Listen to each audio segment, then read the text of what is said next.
मेरा नाम है अशोक गुप्ता। मेरे YouTube चैनल पर आप सभी का स्वागत है। आज मैं लेकर आया हूं लेक्चर 95 और स्टूडेंट्स आज के लेक्चर में मैं आपको क्लास 10th में चैप्टर 4 की एक्सरसाइज 4.2 के क्वेश्चंस 3 से लेकर 6 तक करवाऊंगा। बेटा इससे पहली वाली वीडियो में मैंने इसके पहले 2 सम करवाए थे। अगर आपने वो वीडियो अभी तक नहीं देखी है तो डिस्क्रिप्शन बॉक्स में मैं उसका लिंक दे दूंगा, वहां से आप उस वीडियो को देख सकते हैं। तो चलिए स्टार्ट करते हैं आज की क्लास। तो देखते हैं क्वेश्चन नंबर 3। क्वेश्चन नंबर 3 की स्टेटमेंट है find two numbers whose sum is 27 and the product is 182। कि ऐसे 2 नंबर्स फाइंड हमें करने हैं जिन दोनों का सम 27 है और उन दोनों की जो प्रोडक्ट है वो 182 है। तो सबसे पहले तो हम नंबर्स को लेट करेंगे। तो यहां 2 नंबर्स है तो पहले हम लेट करेंगे लेट दी फर्स्ट नंबर।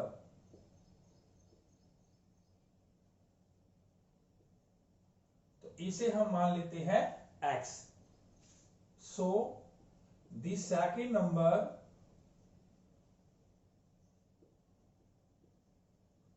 अब स्टूडेंट्स यह कंडीशन थी कि दोनों नंबर्स का सम कितना है 27।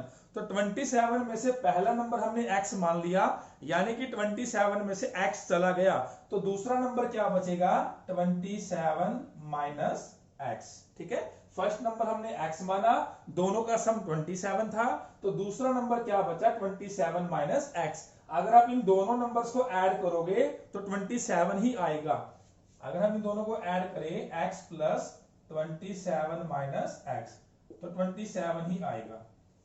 तो ये हमने दोनों नंबर्स यहां लिख लिए। अब कंडीशन हमें गिवन है इन दोनों की प्रोडक्ट 182 के इक्वल है। तो यहां लिखेंगे according to question product of this and this x multiply 27 minus x is equal to 182। तो ये हमें गिवन है। अब इसे सोल्व करेंगे तो यहां से आएगा 27x minus x square is equal to 182।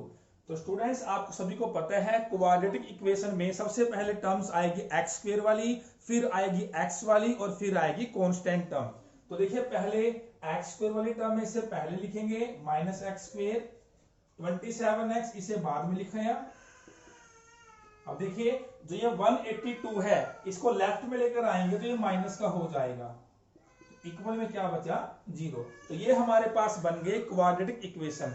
Students मैंने एक बात बताई थी कि जो एक्स स्क्वायर वाली पहली टर्म है वो हमेशा पॉजिटिव लेनी है, तभी आप उसे सोल्व करोगे। यहां पर देखिए जो एक्स स्क्वायर है वो नेगेटिव है, तो हम इसे क्या करेंगे पॉजिटिव करेंगे। तो पॉजिटिव करने के लिए मैंने आसान सा तरीका बताया था कि सभी के साइन हमने चेंज करने हैं। ये माइनस का एक्स स्क्वायर है प्लस का कर दीजिए, ये प्लस का 27 है माइनस का कर दीजिए, ये माइनस का 182 है प्लस का 182 कर दीजिए, और जीरो का बेटा साइन चेंज करोगे तो जीरो ही रहेगा।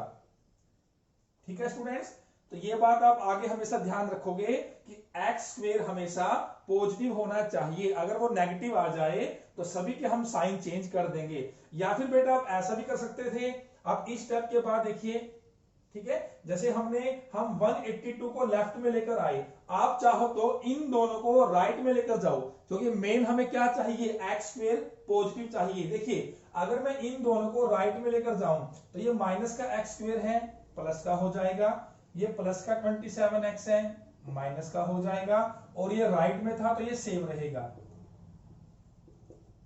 तो बेटा देखिए इससे क्या हुआ, ये राइट में चले गए तो लेफ्ट में क्या बचा कुछ नहीं बचा तो 0 बचा। तो देखिए दोनों ही चीज बेटा सेम है। ठीक है, अब कैसे भी कर सकते हैं, सिर्फ आपको ये ध्यान रखना है जो एक्स स्क्वायर है हमेशा पॉजिटिव होना चाहिए। तो ये हमारे पास बन गई है क्वाड्रेटिक इक्वेशन। अब बेटा इसके बाद हमें इसको सिर्फ सोल्व करना है और हमें हमारे सॉल्यूशंस मिल जाएंगे। तो सोल्व करने के लिए हमने इससे पहली वाली वीडियो में इसके पहले 2 सम किए हैं, उसमें हमने सीखा था फैक्टराइजेशन मेथड। तो इसके फैक्टर करेंगे तो मिडिल टर्म को स्प्लिट करेंगे, minus 14x minus 13x plus 182। तो यहां से कॉमन लेंगे, इन दोनों में से कॉमन x आएगा तो बचेगा x माइनस 14, यहां से हमने कॉमन लिया।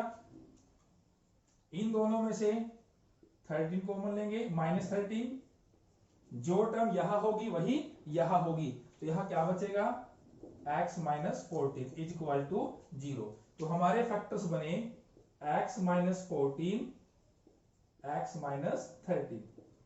अब दोनों फैक्टर्स में से हम x की वैल्यू निकालेंगे, तो दोनों फैक्टर्स को हम इक्वल टू करेंगे 0। First factor is equal to 0, second factor is equal to 0।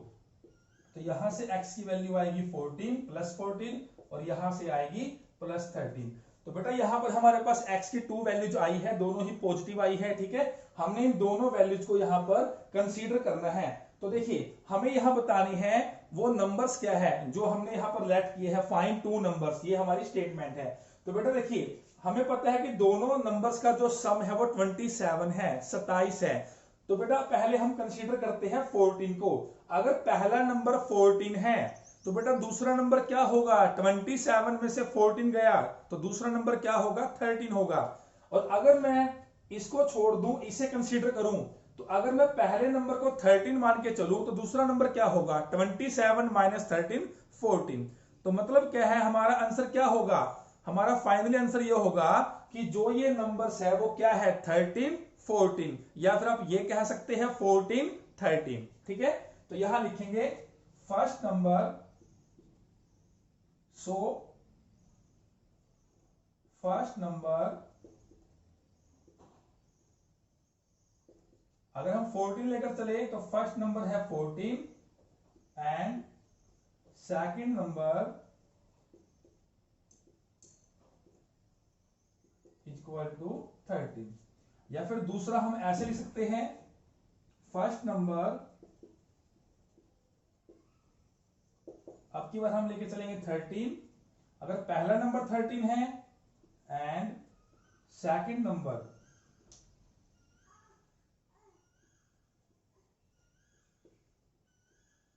तो ये हमारे पास होगा 14। तो ये हमारा आंसर आ गया 14 13 या फिर 13 14। अब देखते हैं क्वेश्चन नंबर 4। क्वेश्चन नंबर 4 की स्टेटमेंट है, find 2 consecutive positive integers sum of whose squares is 365। तो यहां हमें 2 consecutive यानी कि लगातार, उसको बोलते हैं consecutive, ऐसे दो लगातार पॉजिटिव इंटीजर्स निकालने हैं जिनके स्क्वेयर्स का सम 365 है। तो सबसे पहले हम लेट करेंगे, लेट 2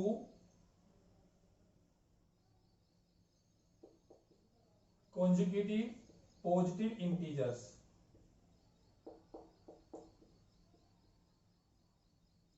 आर। तो एक तो बच्चों हम मान के चलेंगे x। तो बेटा अगर पहला हमने x माना है तो दूसरा क्या होगा, तो कॉन्जिक्यूटिव मतलब एक के बाद एक लगातार, तो इसका नेक्स्ट नंबर क्या होगा, x + 1। तो पहला x और दूसरा x + 1। Now we will write according to question. अब हमें दिया हुआ है इन दोनों नंबर्स के स्क्वेयर्स का सम 365 है। तो फर्स्ट नंबर का स्क्वेयर प्लस सेकंड नंबर का स्क्वेयर, दोनों का जो सम है वो 365 इसके इक्वल है। तो बेटा अब हम इसे सोल्व करेंगे और यहां से फैक्टर करके सॉल्यूशंस को फाइंड आउट करेंगे। तो यहां तो x स्क्वेयर रहेगा, a + b whole square, a square + b square + 2ab is equal to 365।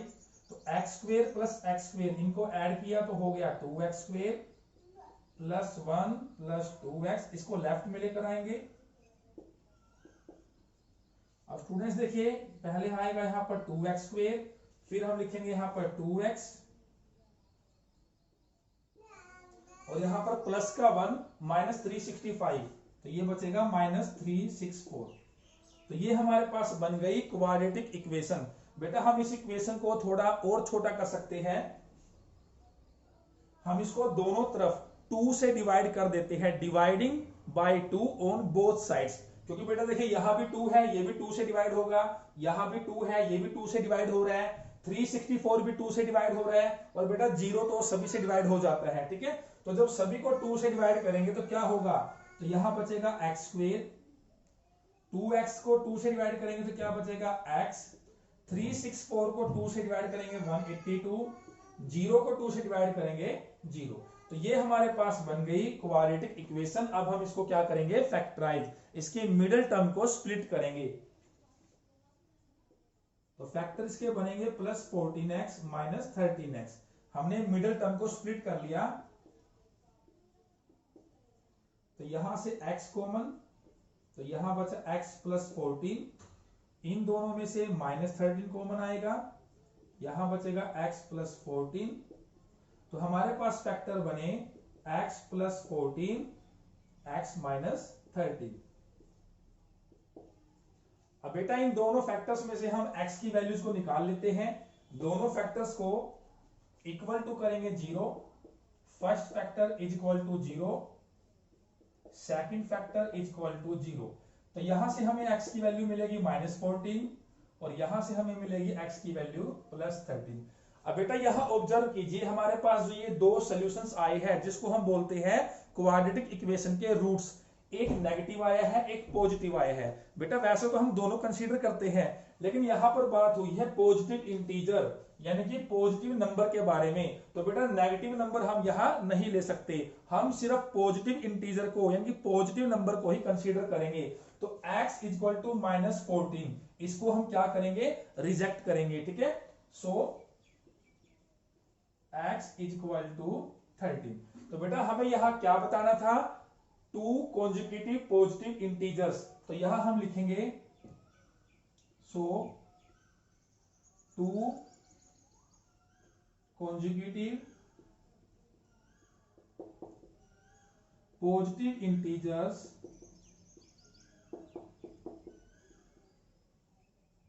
Are. तो बेटा देखिए x की वैल्यू क्या है 13। ठीक है, तो एक नंबर हमारा x था वो 13 आ गया, एक उससे नेक्स्ट x प्लस 1, तो 13 का नेक्स्ट नंबर क्या होगा 14। तो इंटीजर्स हमारे आए 13 एंड 14। तो ये हमारा आंसर आ गया। स्टूडेंट्स अब देखते हैं question number 5। The altitude of a right triangle is 7 centimetre less than its base। तो बेटा यहां बात हुई है राइट ट्रायंगल यानी कि राइट एंगल ट्रायंगल।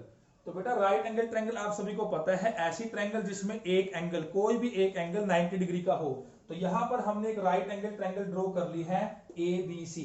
अब यहां गिवन है altitude of a right angle triangle. इस राइट एंगल ट्रायंगल का जो एल्टीट्यूड है is 7 centimetre less than it's base, वो इसके बेस से 7 सेंटीमीटर लेस है यानी कि कम है। If the hypotenuse is 13 centimetre, इसका जो हाइपोटेन्यूज है वो 13 सेंटीमीटर गिवन है। Find the other two sides. तो बेटा हमें यहां अदर टू साइड्स बतानी है। तो हाइपोटेन्यूज तो 13 है, तो अदर टू साइड्स कौन सी बची, एक बेस और एक परपेंडिकुलर जिसको हम एल्टीट्यूड भी बोलते हैं। तो सबसे पहले बेटा हम इसमें लेट करेंगे, लेट दी बेस। तो बेस को हम मान लेते हैं x सेंटीमीटर। तो ये हमारा बेस है, इसे हम मान लेते हैं x सेंटीमीटर। अब हमें क्या कहा गया है, इसका जो एल्टीट्यूड है। तो बेटा ये इसका एल्टीट्यूड है जिसको हम हाइट बोलते हैं या फिर परपेंडिकुलर भी बोलते हैं। ठीक है, तो ये जो एल्टीट्यूड है ये कितना है, बेस से 7 सेंटीमीटर कम। तो अगर ये x है तो ये 7 कम हो जाएगा, x माइनस 7। और ये जो हाइपोटेन्यूज है ये हमें गिवन है 13 सेंटीमीटर। अब स्टूडेंट्स देखिए, अब ये राइट एंगल ट्रायंगल है तो हम यहां पर क्या यूज करेंगे, पाइथागोरस थ्योरम। ठीक है, तो यहां लिखेंगे बाय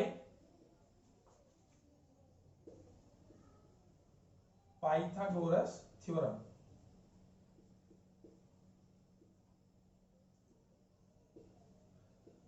तो बेटा पाइथागोरस जो थ्योरम है, जो रूल है, आप पिछली क्लासेस से पढ़ते आ रहे हो। तो वो क्या होता है, hypotenuse square is equal to base square plus perpendicular square. यानी कि इस साइड का स्क्वायर हमेशा इक्वल होता है square of this side plus square of this side. ठीक है, इसको बोलते हैं पाइथागोरस थ्योरम। अब यहां हम वैल्यू पुट करेंगे, हाइपोटेन्यूज हमारा 13 है तो 13 स्क्वायर, बेस x है तो यहां आएगा x स्क्वायर, परपेंडिकुलर मतलब इसका जो एल्टीट्यूड है x माइनस 7। अब इसे सिंप्लीफाई करेंगे, 13 का स्क्वायर 169। यहां हम लगाएंगे algebraic identity a minus b whole square, a square plus b square minus 2ab। X square plus x square ये हो गया 2x square plus 49 minus 14x। तो बेटा ये जो प्लस का 169 है लेफ्ट में, इसको राइट में लेकर जाएंगे।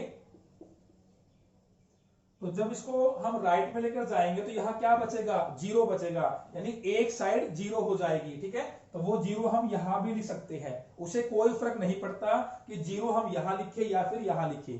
तो बेटा देखिए अब हमारे पास क्या आया, 2x स्क्वायर। पहले हमेशा टर्म कौन सी आएगी, x स्क्वायर वाली, फिर कौन सी आएगी, x वाली, माइनस 14x, और फिर आती है कांस्टेंट टर्म प्लस 49 माइनस 169। तो यहां से बचेगा माइनस 120 इज इक्वल टू 0। अब इस इक्वेशन को बच्चों थोड़ा छोटा कर सकते हैं, इसको हम दोनों तरफ 2 से डिवाइड कर देते हैं।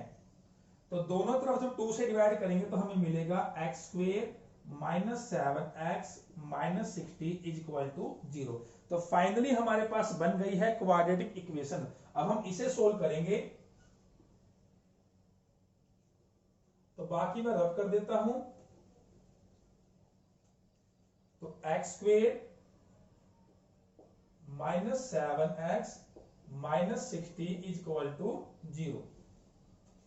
तो यहां से इसकी मिडिल टर्म को स्प्लिट करेंगे, माइनस 12x प्लस 5x। तो यहां से कॉमन और यहां से कॉमन, तो यहां से x कॉमन आएगा, यहां बचेगा x माइनस 12, इन दोनों में से 5 कॉमन आएगा, जो इधर होता है वही हमेशा इधर आएगा, इज इक्वल टू 0। तो फैक्टर्स बने x माइनस 12, x प्लस 5। अब इन दोनों फैक्टर्स में से हम x की वैल्यू निकालेंगे। तो ये माइनस का 12 है तो बेटा ये प्लस का हो जाएगा, ये प्लस का है तो ये माइनस का हो जाएगा। अब यहां भी बच्चों ऑब्जर्व कीजिए, एक वैल्यू पॉजिटिव है एक वैल्यू नेगेटिव है। ठीक है, तो हमें बेटा यहां कंसीडर करना है पॉजिटिव वैल्यू को, क्योंकि बेटा यहां हम बात कर रहे हैं राइट एंगल ट्रायंगल की साइड की, और बेटा कोई भी फिगर है उसकी जो साइड है वो हमेशा पॉजिटिव होती है, कभी भी किसी भी फिगर की जो साइड है वो नेगेटिव नहीं हो सकती। तो x की जो वैल्यू -5 है इसे हम क्या कर देंगे, रिजेक्ट। यहां हम ये भी लिख देंगे इसका reason, side can not be negative.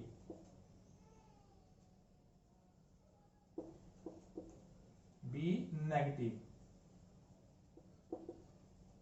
तो बेटा हम कंसीडर करेंगे x की वैल्यू 12। तो हमें यहां बताना था, स्टेटमेंट क्या थी, find the other two sides.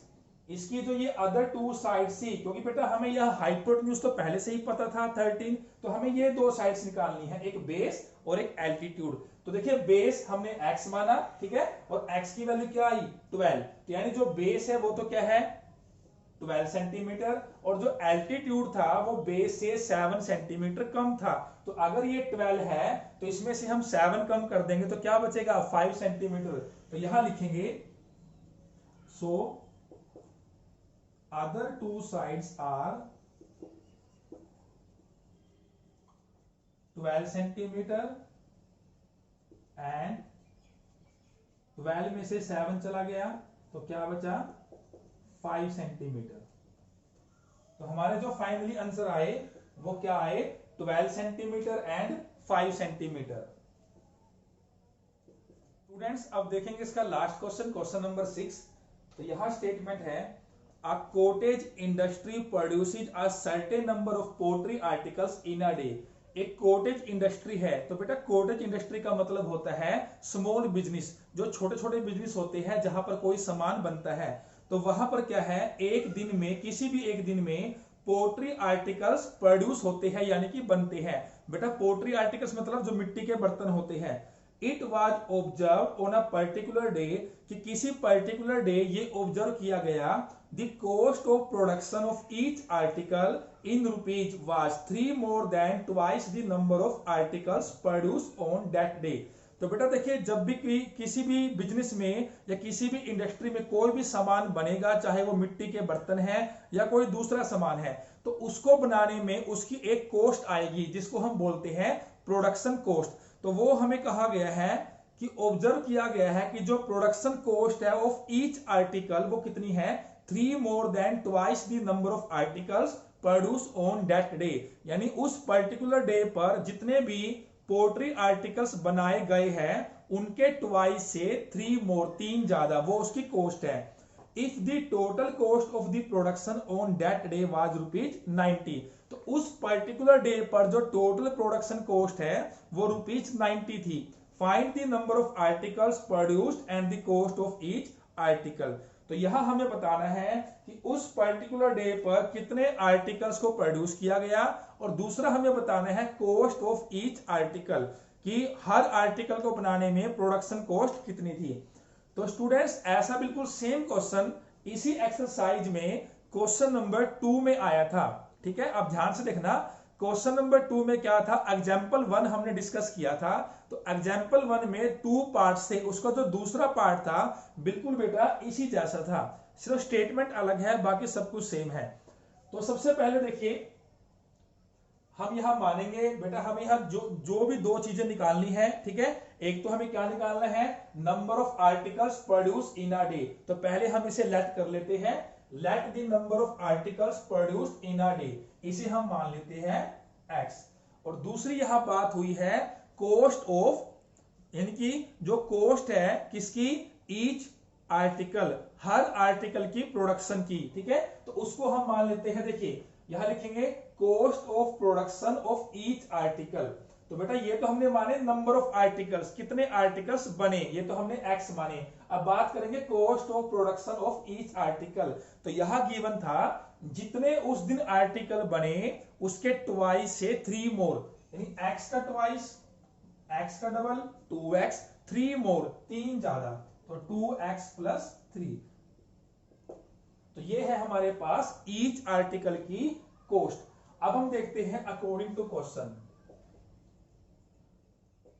तो क्वेश्चन के अकॉर्डिंग हमें दिया हुआ है उस particular day total production cost 90 rupees थी, 90 रुपए थी। तो बेटा देखिए टोटल कॉस्ट कैसे आएगी, देखिए मान लीजिए जैसे मैंने आपको उस समय भी एग्जांपल दिया था, अगर मान के चलिए एक दिन में 10 आर्टिकल्स बनते हैं, ठीक है, एक दिन में किसी भी फैक्ट्री में किसी भी बिजनेस में 10 आर्टिकल्स बनते हैं और सभी आर्टिकल्स को बनाने में जो प्रोडक्शन कॉस्ट है वो 5-5 रुपए है।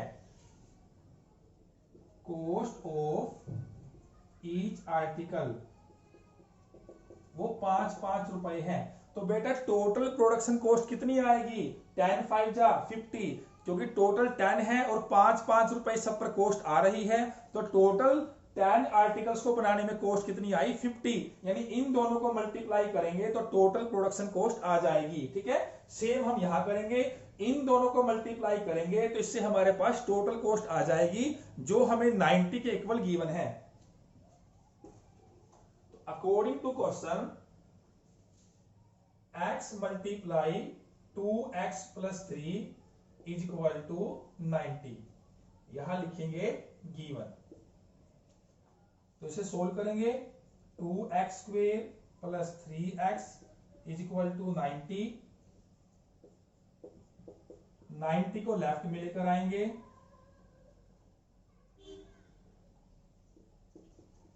तो ये हमारे पास बनी quadratic equation 2x square plus 3x minus 90 is equal to 0। अब हम करेंगे इसके फैक्टर, इसकी मिडिल टर्म को स्प्लिट करेंगे, प्लस 15x माइनस 12x, तो यहां से कॉमन लेंगे, यहां से कॉमन लेंगे, तो यहां से कॉमन x आएगा, तो यहां बचेगा 2x प्लस 15, इन दोनों में से कॉमन आएगा -6, तो यहां बचेगा, जो इधर होगा वो इधर बचेगा, 2x plus 15 is equal to 0। तो हमारे पास फैक्टर्स बने 2x प्लस 15 और दूसरा फैक्टर बना x माइनस 6। अब बेटा इन दोनों फैक्टर्स में से हम x की वैल्यू निकालेंगे। तो हमारा जो पहला फैक्टर है इसे करेंगे 0 के इक्वल, जो दूसरा फैक्टर है इसे करेंगे 0 के equal.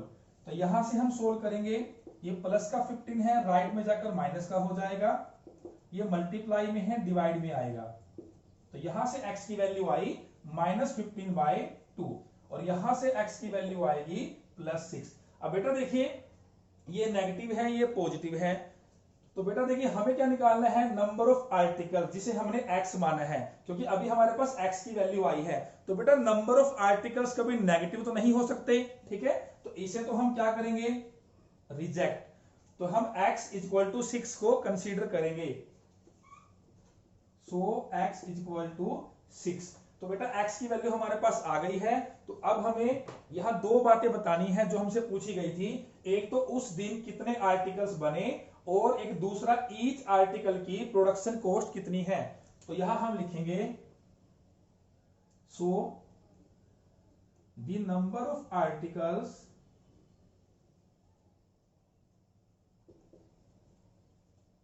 Produce in a day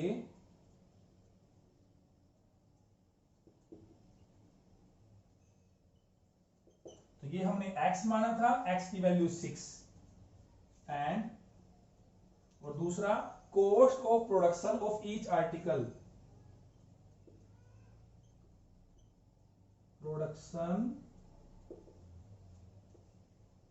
of each article. तो ये थी हमारे पास ₹2x + 3, 2x + 3। तो रुपीज यहां x की वैल्यू हम पुट करेंगे 6, 2 × 6 + 3, तो यहां से आएगा 12 + 3, तो ये हो गया 50।